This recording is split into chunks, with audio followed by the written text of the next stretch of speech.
What if I told you that during one of the most challenging times in your life, a guardian angel appeared from beyond the grave? Was it a guardian angel? Or did one of our viewers got a visit from a demon? This is the true story of a mother, a mysterious nurse, and the unforgettable events that transpired in a hospital. Stay tuned, because this chilling tale will leave you questioning the boundaries of reality and the afterlife, with a stunning twist at the end of the story.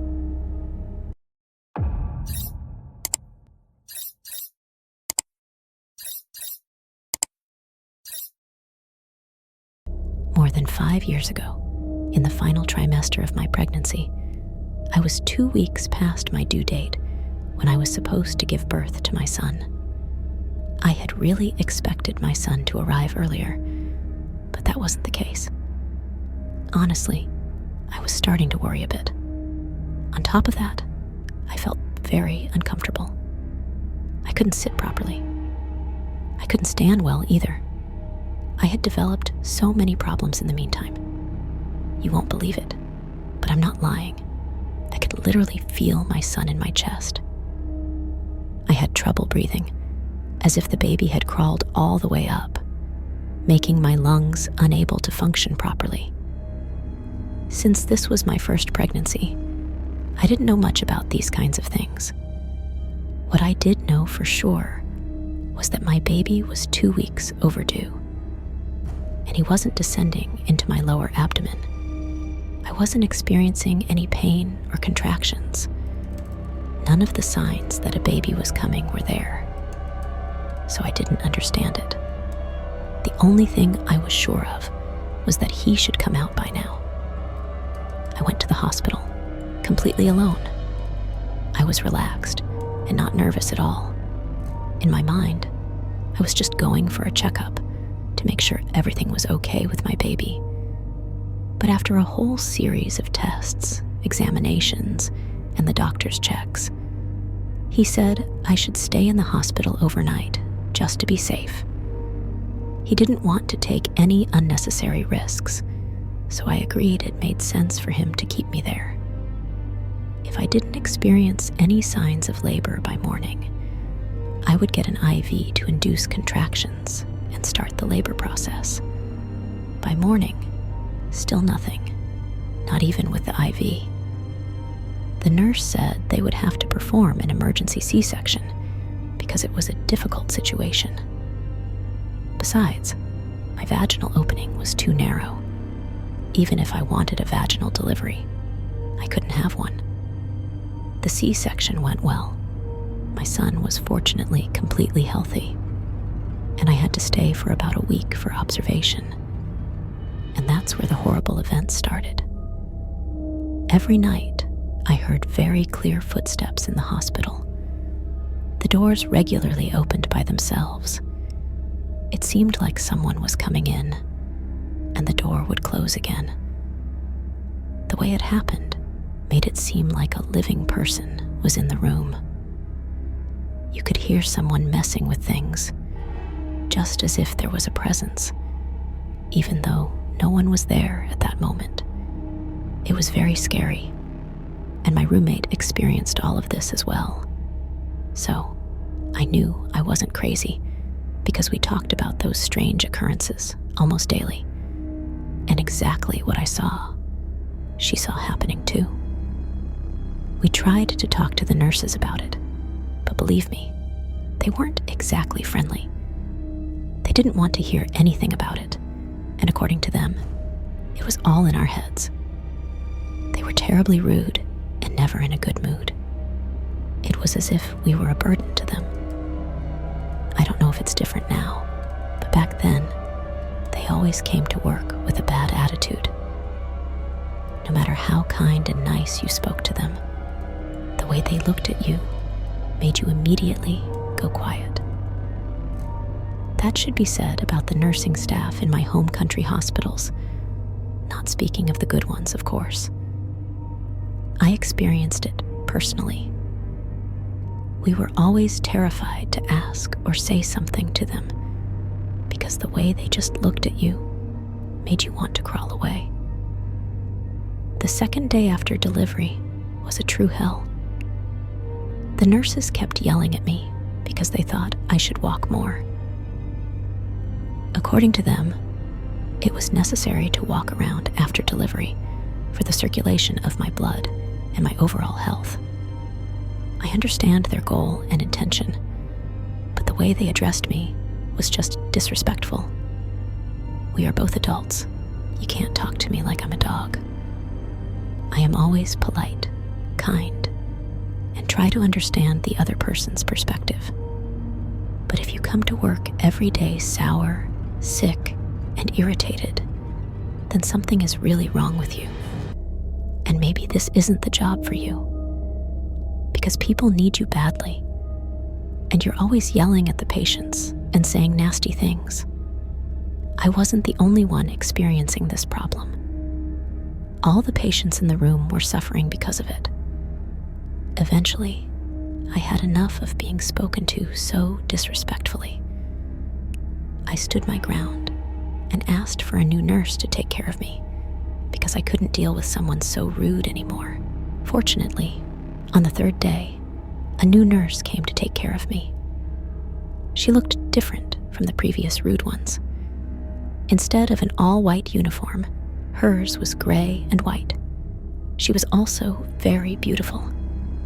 Every time she was with me, changing my bandages and cleaning my wounds. She hummed. She seemed to enjoy her work. It was so calming. She always talked and made me feel relaxed. She also regularly brought my newborn son to me. Whenever possible, I asked her to bring my son to me, and she did. And because of her good care, my wounds healed quickly. With so much patience and care, everything went in the right direction with my recovery. This dear nurse's name was Sister Hazel.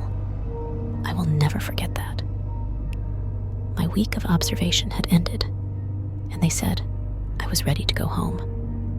I was packed and ready to leave. I hadn't seen Sister Hazel all day, so I decided to write a little note for her to let her know how much I appreciated her kindness, patience, and respect towards her patients. If something goes terribly wrong, it should be said. But if something goes exceptionally well, it should also be mentioned. I wanted to let her know with my note how special she was to me. I went to the head nurse's office to get my discharge papers. I asked the nurse if she could give the note to Sister Hazel for me. "No problem. I will deliver the note for you." "What is the nurse's last name?" asked the head nurse. I stood there speechless because I had never asked Sister Hazel her last name.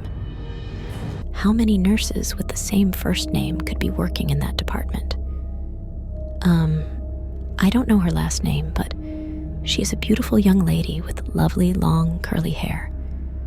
She wore oval-shaped glasses, a gray uniform, not white. She had a beautiful smile with very nice white teeth. I think she is a mix, with a very soft, sweet voice. While I was busy describing what she looked like, I saw the head nurse turn pale. She looked at me in shock, as if she suddenly realized something. I stopped and asked if everything was all right. She said, "My goodness, I think you met Hazel, the only one who worked here years ago." I nodded enthusiastically. "Yes, her, that dear Sister Hazel. You should give her the note." "But why do you look so shocked?" To which she replied, "She is no longer alive. She passed away 4 years ago. She got pregnant and died during her delivery by C-section. It can't be any other way. Your whole description points to her. There is no one else working here by that name, and the description matches perfectly. She indeed had a very soft, sweet voice and loved her work." Gosh, you really saw Hazel? So she is still here? Well, folks, I can't describe the feelings I experienced at that moment, I took my note and placed it on the pillow where I had lain for the week I was in the hospital, and I said to her, "Thank you, Hazel, for all the good care. You are an angel." And then I left. After leaving the hospital, I couldn't shake off the feeling of Hazel's presence. I found myself constantly thinking about her, replaying those serene moments when she cared for me and my son. It was as if she had left an indelible mark on my soul. Years passed, and I often shared the story with friends and family who were equally fascinated and frightened by the encounter. Some suggested that it was just a hallucination caused by the stress and medication. But deep down, I knew what I experienced was real. Hazel's touch, her voice, and her gentle care were too vivid to be a mere figment of my imagination. One particularly stormy night, around the time of my son's 5th birthday, I found myself awake in the middle of the night. The wind howled outside, and the rain battered against the windows. I sat by the kitchen table, sipping on a cup of tea, when I heard a faint humming. My heart raced as the familiar melody filled the air. It was the same tune Hazel used to hum while tending to my wounds. I followed the sound to the living room, and there, standing by the window, was a figure. It was Hazel. She looked exactly as she did in the hospital, with her kind eyes and warm smile. My fear was quickly replaced by a sense of peace as she spoke to me. "I am glad you remember me," she said softly. "I came to check on you and your son. I wanted to make sure you are both doing well." Tears welled up in my eyes as I thanked her for everything she had done. "We are doing well, Hazel. Thank you for your care. I will never forget you," she nodded, and with one last gentle smile, she faded away, leaving behind a sense of calm and gratitude. I knew then that Hazel would always be watching over us, a guardian angel in every sense. From that night on, I felt a renewed sense of purpose and strength. Whenever I faced challenges, I thought of Hazel and her unwavering kindness. Her presence had been a gift, reminding me that even in the darkest times, there's light and love to be found. As the years went by, I made it a point to give back in any way I could. I volunteered at local hospitals, sharing my story and offering comfort to new mothers who were scared and unsure. I wanted to be like Hazel, a beacon of hope and care for those who needed it most. And so, Hazel's legacy lived on, not just in my heart, but in the hearts of everyone I helped. She had shown me the true meaning of compassion, and I was determined to honor her memory by spreading that compassion to others.